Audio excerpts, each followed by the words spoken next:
Sometimes you have to pay a high price for it, and he did it. He just gambled on it. I think Golden Age Hollywood once fancied itself a paradise of fairy tales, a place where elegant gentlemen sang to lull millions of hearts, where swashbuckling heroes swung their swords to rescue damsels, where studio lights turned ordinary people into flawless icons. Everything shimmered so brightly that audiences believed the love lives of those stars must be just as beautiful as the kisses they bestowed upon their muses on the silver screen. But the more that golden glow is stripped away, the clearer a bitter paradox becomes, because behind those cinematic smiles lay sobs smothered behind closed doors. Men hailed as ideal gentlemen, courteous, kind, gallant, sometimes unleashed fists, insults, or drunken rage on the very women who shared their beds. Some sang about peace yet beat their wives once the door clicked shut. Some were adored for honeyed voices while their children grew up fearing the strap. Some were screen legends who made the public swoon, yet their wives lived each day as if walking on burning coals. Hollywood tried to conceal every bruise beneath studio powder and institutional power. Police were called, then quietly stepped away. Doctors saw the injuries, then fell silent. Reporters caught the scent of scandal, then were paid to forget. And it is time to open the door this industry kept locked for decades. Today, here are 11 Hollywood stars who abused their wives. Beginning with John Lennon, a peace icon carrying a storm of violence within.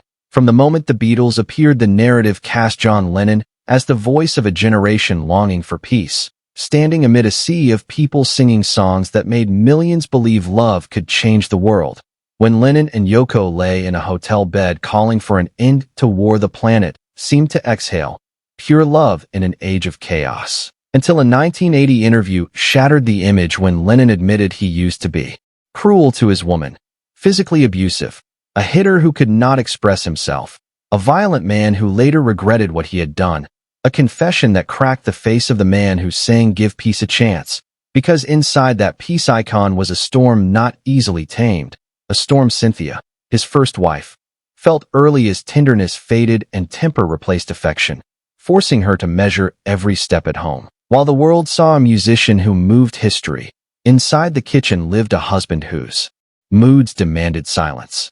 Then came Yoko, briefly mistaken as the one who tamed him, early sweetness masking an apartment that soon felt smaller as Lennon grew unpredictable, slamming doors, apologizing in childlike tones, pacing through nights with darkened eyes, his presence tightening the air, leading Yoko to reflect that living with a genius meant living at the edge of an earthquake. The tragedy, not hypocrisy but paradox. A man singing of peace while wrestling a private war, capable of softening humanity yet struggling not to hurt those closest to him. Followed by Frank Sinatra, a lover on stage and a nightmare behind closed doors, whose voice melted hearts and whose rat-pack charisma defined romance, yet whose jealousy, drinking, and rage turned private life into thunder. Documented incidents of domestic violence shadowing his marriages to Nancy Barbato and Ava Gardner. Nancy enduring escalating outbursts as fame grew, Gardner openly admitting he hit her, shielded by studios, and dangerous connections that discouraged intervention, fights erupting without consequence, police calls dissolving into silence, later marriages marked by fewer fists, but voices still used as weapons. The image of the devoted lover surviving only on stage while those at home learned he could turn any room into a battlefield.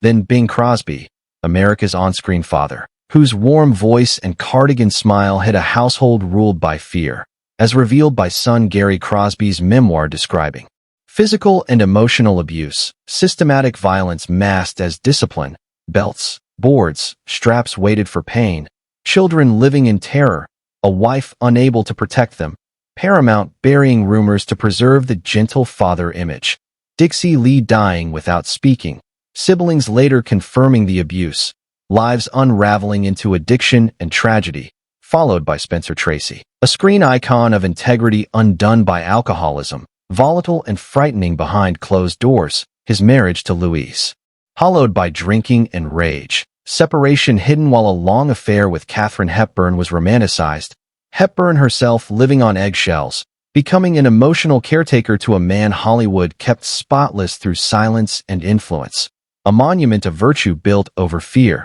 Then Errol Flynn, the real-life swashbuckler whose off-screen behavior painted him not as a savior, but a threat. Marriages marked by intimidation, alcohol, and aggression, accusations involving underage girls exposed in a 1942 trial, studios burying scandal to protect their investment, women in his life needing rescue from the very man audiences adored, followed by Robert Mitchum, whose cool menace on-screen mirrored volatility fueled by alcohol off-screen, arrests, fights, and a long marriage cloaked in silence, altercations smothered by studios, rules treated as nuisances, chaos erased with speed, a household sustained by silence and survival. Then Desi Arnaz, whose television marriage radiated warmth while real life simmered with infidelity, drinking, destruction, and fear. Lucille Ball trapped in an emotionally abusive cycle complicated by shared business power, truth flattened to protect an empire, divorce framed gently while rage remained unspoken, followed by Rex Harrison, the refined gentleman whose abuse was surgical and psychological, words used like blades, lovers and wives diminished through cruelty. Carol Landis's suicide shadowed by his emotional brutality, marriages marked by manipulation, even withholding fatal medical truth from a wife, domination so quiet it left no headlines. Then John Barrymore, a titan of talent destroyed by alcohol, violent rages turning homes into disaster zones, wives fleeing his frenzies, decline marked not by dignity, but by fear, a gifted artist dragging others down as he fell, followed by James Mason, master of quiet cruelty, whose refined menace extended into marriage through control, belittlement, silence as punishment, self-worth. Eroded over decades without bruises or police reports, abuse too subtle for headlines.